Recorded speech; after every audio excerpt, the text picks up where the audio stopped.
يعطيكم العافية شباب. أنتوا عادة بتعرفوني دائما بحدث عن القضية الفلسطينية وبحكي عنها وبدعمها وبحاول أنشر قدر الإمكان أي إشي ممكن ينتشر عشان نخلي الناس ما تنسى القضية، وإذا بنقدر نبرز القضية للأجانب عشان ضلها محور، يعني محور اهتمام وما تموت الفكرة. فأنا نتيجة الأمور هاي بالإضافة لأمور أخرى، محاربة الماسونية و- والكلام عن المثليين، طبعا مش أنا الوحيد. قناتي على اليوتيوب أول شي تم حرمها، تاني إشي الفيديوهات تاعتي لا تنشر، آه، بمنعوها عن المتابعين وما بنشروها لناس تانيين. فعشان هيك ابتعدت عن اليوتيوب. طبعا مش أنا بس لحالي، كتير ناس من المشاهير اللي حاربوا الدولة العميقة زي خالد رشا، كان عنده قناة رهيبة بتحكي عن الدولة العميقة والماسونية، ولغوا له إياها بالكامل من اليوتيوب. قناة يعني معتبرة، كان في حوالي 400 ألف متابع.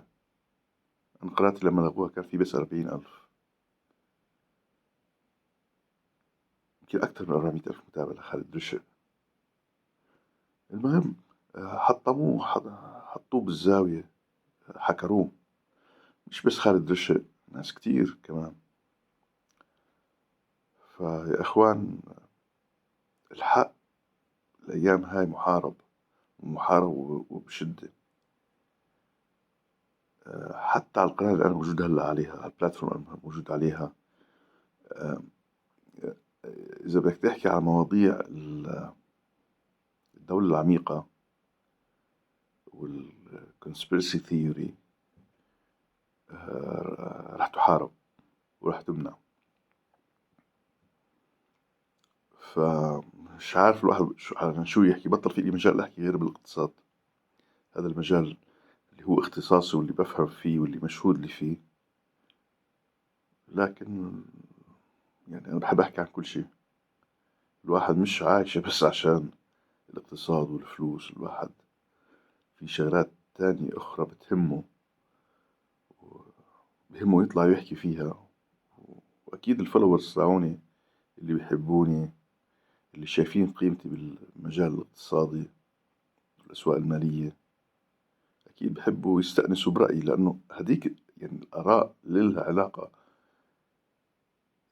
بالماسونية والدولة العميقة، هي اللي بتساعدني حقيقة في فهم طريقة حركة الأسواق. إذا أنا بتميز بإشي بالأسواق المالية، فجزء كبير من تميزي هو فهمي للسياسات اللي بتمشي الأسواق المالية، العالم هذا كيف شغال. ف مش عارف شو بحكي لكم، بس أنا يعني بحاول أبتعد قدر الإمكان عن السياسة، عن الأمور اللي حكيت عنها قبل شوي، عشان نقدر نستمر نعطيكم إشي بالمجال الاقتصادي. وبالنهاية مش رح نغير القدر، واللي رح يصير رح يصير.